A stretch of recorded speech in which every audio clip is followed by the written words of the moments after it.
A simple yes changed the course of history.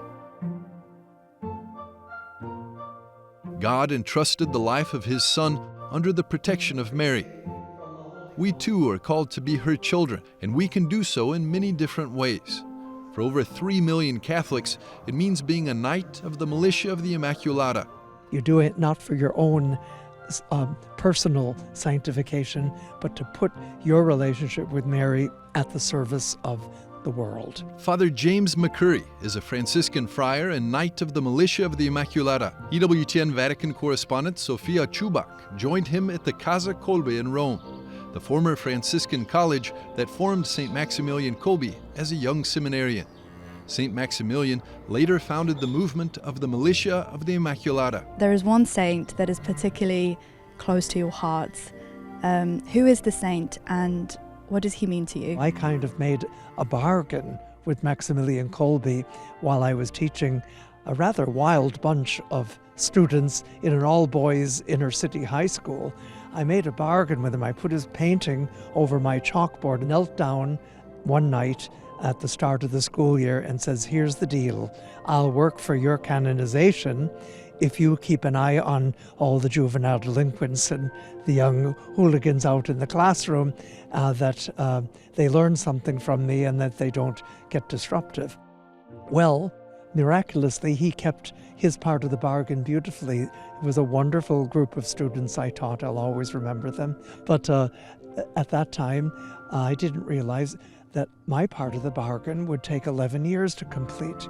So up until 1982, I worked through our order, through my province, to continue promoting his cause for sainthood. And in 1982, the announcement was made.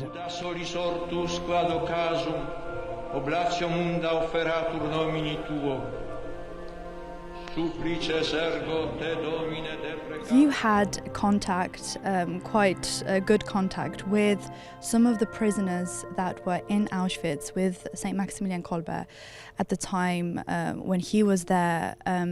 Please tell me about the interactions, the conversations that you've had with them, especially Franciszek, who was the man that Maximilian Kolbe swapped places with, and he essentially gave up his life for the freedom of Franciszek. Yes, as you know, at Auschwitz, one of the prisoners from their barracks had escaped. There were about 600 prisoners in any one given barracks at Auschwitz, and one escaped, and in retaliation, the authorities of Auschwitz stood all 600 all one Sunday in the sun, and they were going to choose 10 to die of starvation in a subterranean bunker at Auschwitz, deprived of food and water, stripped naked. And at random they chose 10. One of the men chosen was Franciszek Gajowniczek, and he cried out, "What will happen to my wife and my family?" Maximilian was so deeply moved by this plea of a family man that he then stepped forward and offered the commandant, Fritsch, that he would like to substitute himself for that man. This is the place where St. Maximilian Kolbe founded the Militia of the Immaculata. And you are a knight of the militia. Could you tell me what role being in this militia has played in your life? Well, Maximilian was a seminarian here on these premises for 7 years, and in the course of that time, his heart was won over to our Franciscan tradition of consecrating, giving oneself to Our Lady under the title of the Immaculate Conception, abbreviated under the title of the Immaculata. So I joined the militia in 1971, which was the year of the beatification of St. Maximilian Kolbe. I joined before the beatification took place, so I feel that my whole life as a knight has been colored by the Church raising Maximilian to the altars, first as a blessed, his beatification, second as a saint, his canonization. And as a knight of the Militia of the Immaculata, if you could give one order to the young people of today's society, what would it be?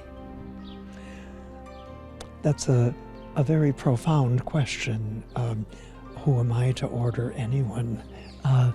But if I were to give one order, I would say, give yourself to Our Lady, the Mother of Jesus, and let her use you to make something beautiful for God.